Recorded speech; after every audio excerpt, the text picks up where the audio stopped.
There's a huge misconception out there that if you're planning to buy a home, you now have to pay for your real estate agent out of pocket.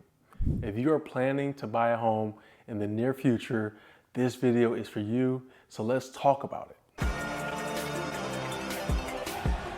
This misconception, it started back in 2019 because you had a group of Missouri home sellers. They initiated a class action lawsuit that alleged the National Association of Realtors, they are colluding to keep real estate commissions high, and these big real estate firms are the reason for inflated commissions. So here's the truth. Commissions have always been negotiable. For example, when a listing agent and a home seller, when they agreed to put a home seller's home on the market, they agreed to a listing fee of anywhere between, let's say 4% on the low end to maybe 6 or 7% on the high end. Whatever that fee is, it's split between the listing broker and the buyer's broker. So the listing agent, they would receive 3% if we're at a 6% listing price. And then the other 3% will go to the buyer's agent. And that's the home seller pretty much compensating the buyer's agent for bringing them a ready, willing, and qualified buyer.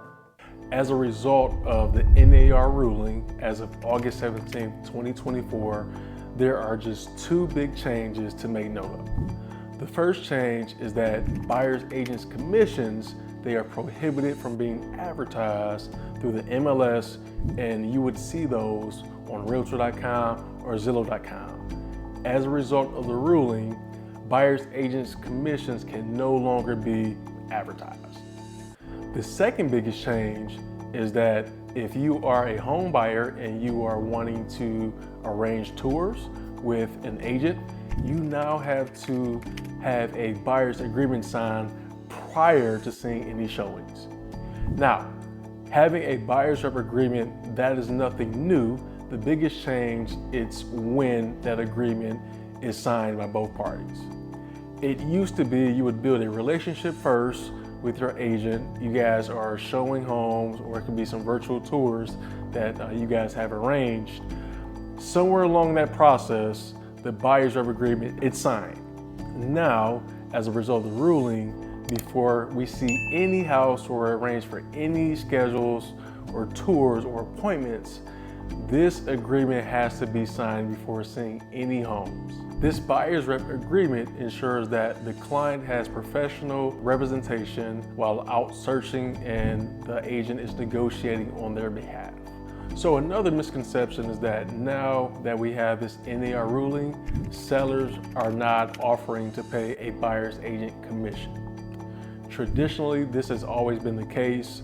Now they are putting the ball in a buyer's agent court, just so if the seller, if they are not offering a buyer's agent commission, there could be a slight chance a home buyer would have to pay for their agent. So this is where you sit down with your agent. The agent is going to outline their duties and responsibilities and just pretty much explain that there's a chance that a seller may not offer a commission. It's not going to stop us from helping you find your dream home, but we are just securing who might be responsible if a seller is not offering to pay the buyer's agent commission. Secondly, buyer's agents, they are going to be open to still showing you homes even if a seller is not offering a commission. And with low inventory and high interest rates and the sellers having to sell, they are pretty much going to incentivize buyer's agents for bringing them a ready, willing, and qualified buyer. So I would not freak out as a result of this ruling.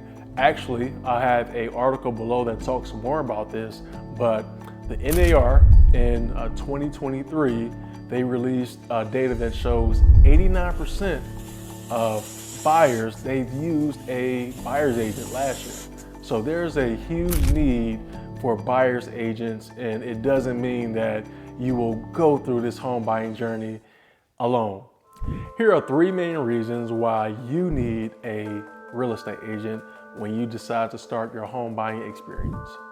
Number one, navigating complex market conditions.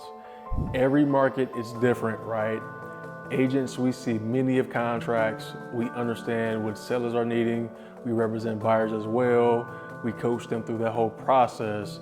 And you need an agent if this is not your day-to-day task or if you're unfamiliar with the real estate market.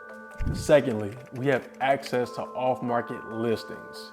You as a home buyer, you do not want to be limited to the inventory that's publicly advertised. There could be some homes that are not publicly marketed that could be the right fit for you and your family. And last and certainly not least, expert guidance.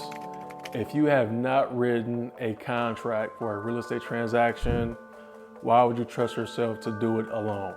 So this is where we come in. You can utilize our expertise and guidance. I just wanted to clear any confusion that some first-time homebuyers may have about this new ruling. There's still a need for buyer's agents to help navigate unique scenarios and situations. And this does not mean that sellers are not offering a buyer's agent commission. If you have any questions about the duties of an agent and the responsibilities, I have a link that outlines 179 ways that we simply do our job. And we'll also leave a link that outlines the NAR ruling, how did this thing get started, and where we are today. So these are 3 handy tools that I'll include down below. And if you are a first-time home buyer, I would love to have a coaching call with you and to unpack any uncertainties that you may have. But trust and believe that home sellers are still offering commissions because homes are sitting, and sellers, they want to utilize and capitalize off of an agent's network so they can find a qualified buyer and they can move on and transition to their next phase in life. So if you guys have any questions, my phone number is down below, and I invite you to give me a call if you have any questions concerning this, and we'll see you guys on the next episode.